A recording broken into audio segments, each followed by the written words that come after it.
Now in this video we're going to talk about repeat annotations. मैंने बोला इस video में हम काय की बात करेंगे repeat annotations की. ये Java 8 का फीचर है. Repeat annotation was added to JDK 8. इसका कंसेप्ट क्या है? आप एक ही डिक्लेरेशन के ऊपर एक एनोटेशन को एक से ज्यादा बार लगा सकते हो. फिर से रिपीट करूंगा, आप एक ही डिक्लेरेशन के ऊपर एक ही एनोटेशन को एक से ज्यादा बार लगा सकते हो. You can add multiple annotations of same type on a single declaration using the concept of repeat annotations. तो JDK 8 annotation feature enables an annotation to be repeated on the same element. आप एक ही element के ऊपर एक annotation को एक से ज्यादा बार लगा सकते हो. उसको हम रिपीट एनोटेशंस बोलते हैं. इसको हम एक एग्जाम्पल की मदद से देखेंगे. We are going to learn this with the help of an example.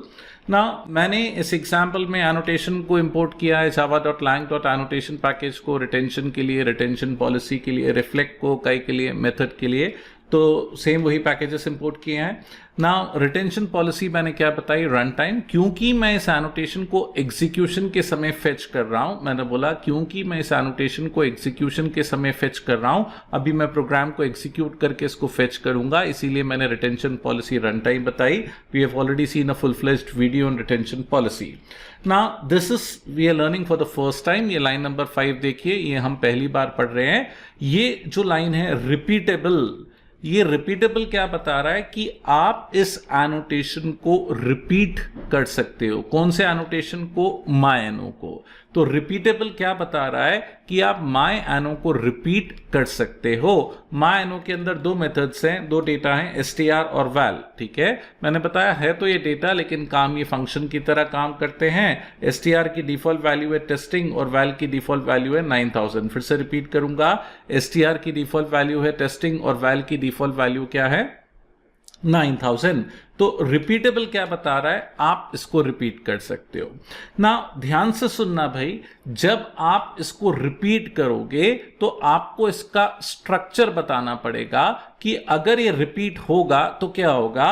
अंदर से एनोटेशन जब भी रिपीट होता है एक एरे बनती है. मैंने बोला अंदर से जब भी एनोटेशन रिपीट होता है एक एरे बनती है. अगर आपने 2 बार रिपीट किया तो एरे का साइज 2 होगा, 10 बार रिपीट किया तो एरे का साइज 10 होगा. तो आपको उस एरे का डेटा टाइप बताना पड़ता है. आपको उस एरे का डेटा टाइप बताना पड़ता है. तो ध्यान से देखिए, यहां पे डेटा टाइप मैंने क्या लिखा है? My repeated Enos. क्या लिखा है? My repeated Enos. ये मेरा बनाया हुआ एक दूसरा एनोटेशन है. Can you see that?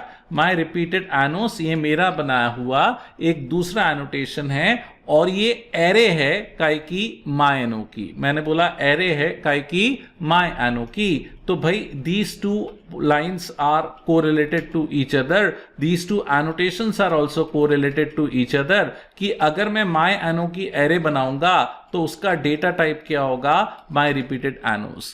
ये एक सिंगल मेंबर एनोटेशन है. और याद करो, मैंने बताया था सिंगल मेंबर एनोटेशन में हम मेंबर का नाम क्या देते हैं? वैल्यू देते हैं. तो उसको हमको अलग से शॉर्टकट के थ्रू फेच कर सकते हैं, डाल सकते हैं, अलग से देना नहीं पड़ता.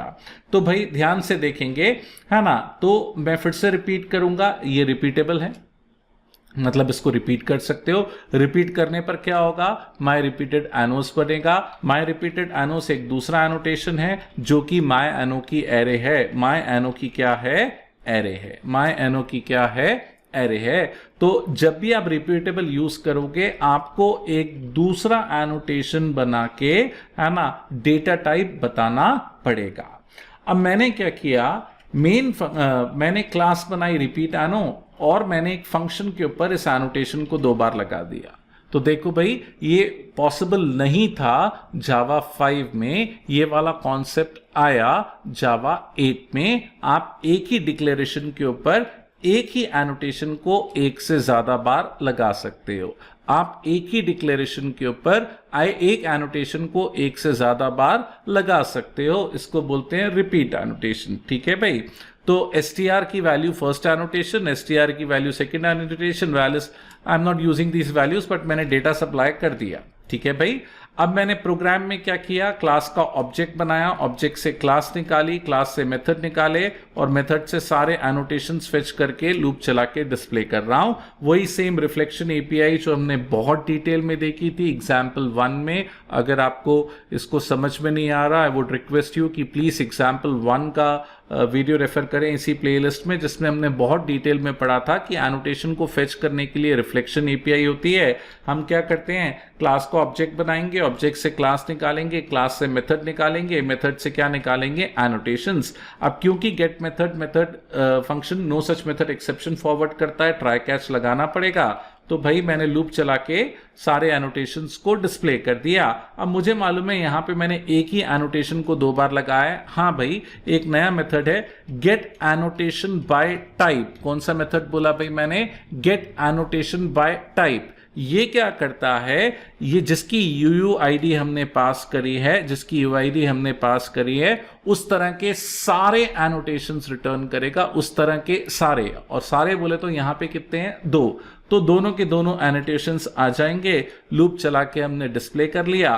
तो सारी कोडिंग हमने एक स्टैटिक फंक्शन में लिखी है myMath। ये फंक्शन चल सके तो हमने मेन फंक्शन के अंदर myMath को क्या कर लिया है, मेन फंक्शन के अंदर myMath को क्या कर लिया है, कॉल कर लिया है। तो दिस इज एन एग्जाम्पल जिसमें हमने ये पढ़ा सबसे पहले कि आप को कोई भी एनोटेशन को रिपीट करना है तो उसके ऊपर रिपीटेबल लगाना पड़ेगा, और रिपीटेबल में आपको उसका डेटा टाइप बताना पड़ेगा। डेटा टाइप बताने के लिए आपको एक दूसरा एनोटेशन बताना पड़ेगा जो कि सिंगल मेंबर होगा और जो कि फर्स्ट वाले एनोटेशन की एरे को क्या करेगा, रिटर्न करेगा।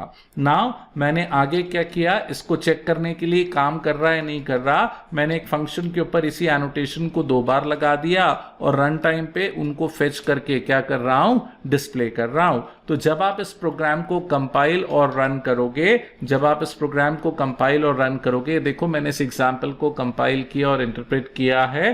तो इंटरप्रेट करने पर ये 2 बार myAno को बता रहा है और उसकी वैल्यूज को कंसोल विंडो पे डिस्प्ले कर रहा है। ये किसके थ्रू पॉसिबल हुआ, बिकॉज ऑफ दीज 3 स्टेटमेंट्स। तो this was the concept of repeat annotations.